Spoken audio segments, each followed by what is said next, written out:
Welcome to the Witching Hour. I am your host, Sandy, and tonight I will be reading you Frankenstein by Mary Shelley.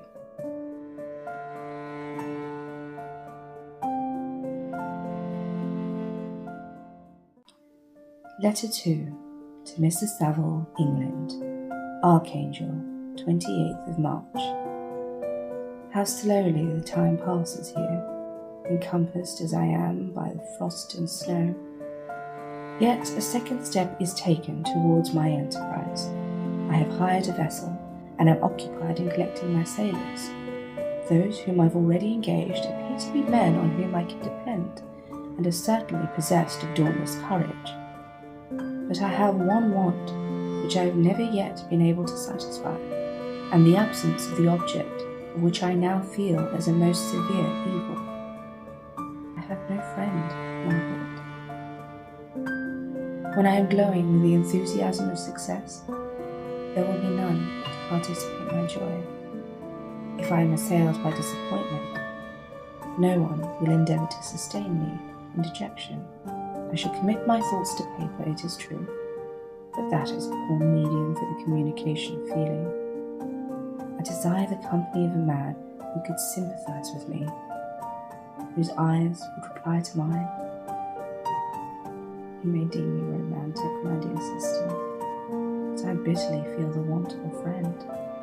I have no one near me, gentle yet courageous, possessed of a cultivated as well as of a capacious mind, whose tastes are like my own, to approve or amend my plans. How would such a friend repair the faults of your poor brother? I am too ardent in execution and too impatient of difficulties. But it is a greater evil to me that I am self-educated.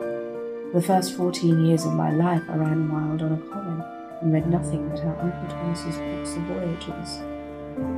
At that time I became acquainted with the celebrated poets of our own country. It was only when I had ceased to be in my power to derive its most important benefits from such a conviction that I perceived the necessity of becoming acquainted with more languages than that of my native country. Now I am 28, and am in reality more illiterate than most schoolboys of 15. It is true that I have thought more, and that my daydreams are more extended and magnificent, but they want, as the painters call it, keeping. And I greatly need a friend who would have sense enough not to despise me as a romantic, and affection enough for me to endeavour to regulate my mind. These are useless complaints. I shall certainly find no friend on the wide ocean, nor even here in Archangel, among merchants and seamen. Yet some feelings, unallied to the dross of human nature, beat even in these rugged bosoms.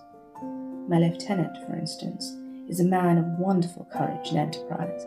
He is madly desirous of glory, or, to rather word my phrase more characteristically, of advancement in his profession. He is an Englishman, and in the midst of national and professional prejudices, unsoftened by cultivation, retains some of the noblest endowments of humanity. I first became acquainted with him on board a whale vessel.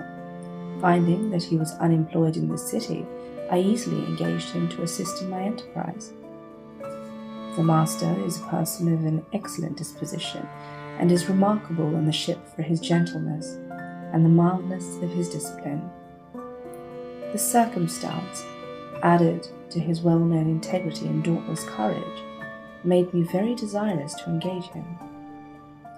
A youth passed in solitude, my best years spent under your gentle and feminine fosterage, has so refined the groundwork of my character that I cannot overcome an intense distaste to the usual brutality exercised on board ship.